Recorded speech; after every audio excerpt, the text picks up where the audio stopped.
بدعت کی جو دو قسمیں تھی نا، ایک بدعت حسنہ اور ایک بدعت سیئہ، یعنی اچھی بدعت اور بری بدعت۔ یہ آسان کرنے کے لیے آپ کو بتا رہا ہوں۔ اب جو اچھی بدعت ہے نا، اس کی پھر آگے تین قسمیں،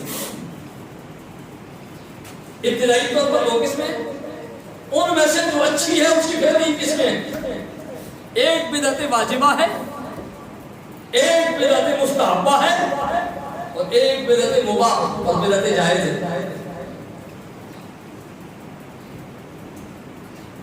اچھا، بدعت واجبہ کیا ہے؟ ہر وہ نیا کام جو حضور کے دور میں نہیں تھا، بعد میں ہو رہا ہے لیکن اس کا کرنا واجب ہے، وہ کون سا ہے؟ قرآن مجید پر یہ جو زبریں زیریں پیشیں ہیں نا، یہ حضور کے دور میں نہیں تھی، بلکہ ابتدائی طور پر تو نقطے بھی نہیں تھے۔ یہ زبریں زیریں پیشیں ابو بکر صدیق کے دور میں نہیں تھی۔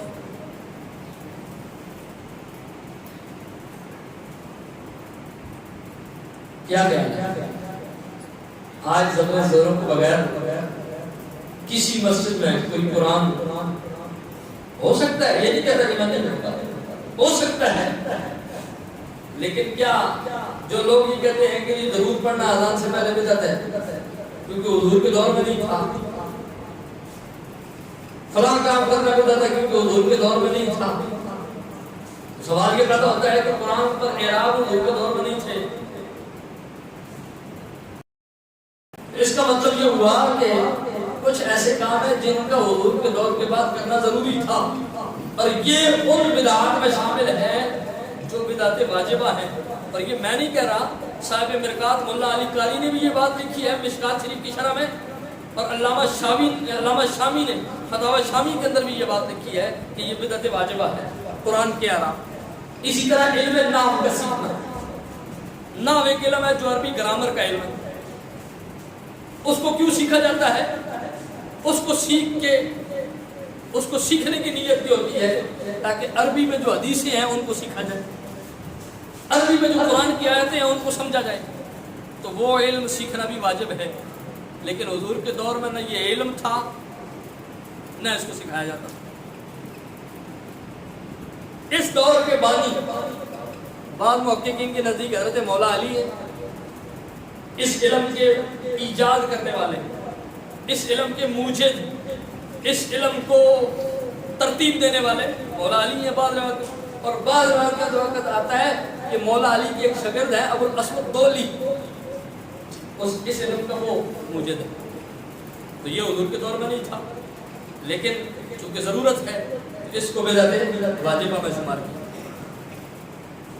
دوسری یہ بدعت مستحبہ کہ وہ کام جو حضور کے دور میں نہیں تھا لیکن امت نے اس کو اچھا سمجھ کے لیا ہے اور آج تک وہ امت اچھا سمجھ کے کر رہی ہے، وہ کون سی ہے؟ وہ جماعت کے ساتھ نماز تراویح ادا کرنا۔ وہ حضور کے دور میں نہیں تھا، حضرت ابو بکر صدیق کے دور میں بھی نہیں ہوا۔ تراویح تھی، یہ ذہن کے اندر رکھیں، کوئی یہ نہ سمجھے کہ تراویح نہیں، تراویح تھی لیکن جماعت کے ساتھ تراویح کو پڑھنا یہ حضرت فاروق اعظم کے دور میں شروع۔ اب بھئی یہ کہہ گئی کہ یہ بدعت مستحبہ ہے، حضور کے دور میں نہیں تھی لیکن کام اچھا ہے، آج تک امت اس پر عمل کر رہی ہے۔ اور اسی طرح کمال کر دیا صاحب فتاوی شامی، آپ نے فرمایا ہر وہ اچھی بات جو پہلے زمانے میں موجود نہیں تھی، آج اگر وہ اچھا کام کیا جا رہا ہے تو یہ بدعت مستحبہ ہے۔ پھر تیسری قسم بدعت حسنہ کی، اچھی بدعت کی، وہ ہے بدعت مباح یا بدعت جائز۔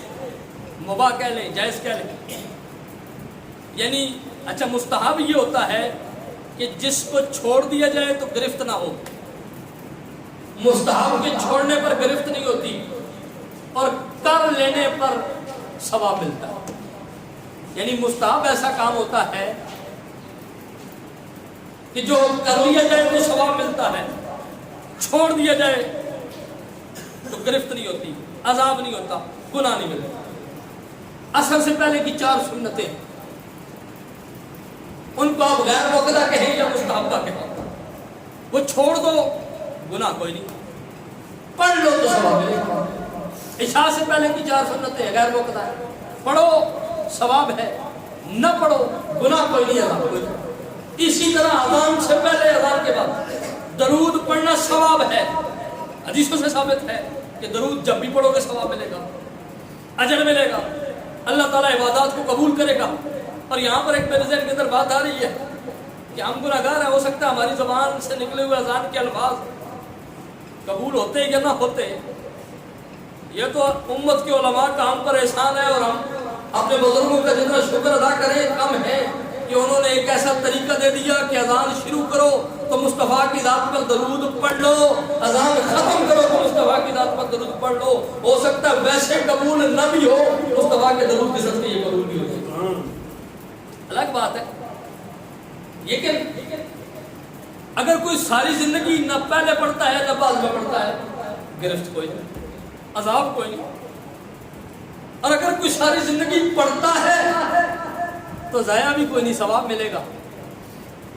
ہم مستحب پر لوگوں کو اصرار کرنے سے منع کرتے ہیں کہ کسی کے اوپر اصرار نہ کیا کرو، یہ انگوٹھے چننا ہے، اذان سے پہلے درود و سلام پڑھنا ہے، اذان کے بعد درود و سلام پڑھنا ہے، کھڑے ہو کے مصطفیٰ جان رحمت ملا کو سلام پڑھنا ہے، فجر کی نماز کے بعد ہم مصافحہ کرتے ہیں، درود و سلام پڑھتے ہیں، یہ سارے کام مستحبات کے درجے میں آتے ہیں، کر لیے تو ثواب ہے، کوئی نہیں کرتا تو گناہ کوئی نہیں ہے۔ ہمارا ان دوستوں سے مطالبہ یہ ہے کہ بھئی ہم جب یہ کہتے ہیں کہ کر لو تو ثواب ہے، نہ کرو تو گناہ کوئی نہیں، تو پھر تمہیں کون سا ایسا مسئلہ ہے کہ جو کام شریعت نے حرام نہیں کہا تم حرام کیوں کہتے ہیں؟ جس کام کو شریعت نے بدعت اور بالخصوص بدعت دلالت نہیں کہا تو تم اس کو کیوں کہتے ہیں؟ تو یہ بدعت مستحبہ ہے کہ ہر وہ اچھا کام جس کو امت اچھا سمجھ کے لے لے وہ بدعت مستحبہ ہے۔ اور آخری قسم ہے بدعت جائز، وہ جس طرح ہم بعض جگہوں پر یہ سلسلہ ہے کہ فجر کی نماز کے بعد لوگ مصافحہ کرتے ہیں، یہ جائز ہے، کرو تو بھی ٹھیک ہے، نہ کرو تو بھی ٹھیک ہے۔ اسی طرح اچھا کھانا، اچھا لباس پہننا اور اچھے مشروبات پینا، ان کے پینے پر ثواب بھی کوئی نہیں ہے اور پی لینے پر گناہ بھی، یہ جائز کام ہے، کرو تو ثواب کوئی نہیں، نہ کرو تو گناہ کوئی نہیں۔ مستحب اور جائز میں فرق یہ ہوتا ہے کہ جائز کر لو تو ثواب کوئی نہیں، نہ کرو تو گناہ کوئی نہیں، اور مستحب یہ ہوتا ہے کہ نہ کرو تو گناہ کوئی نہیں لیکن کر لو تو ثواب ہے۔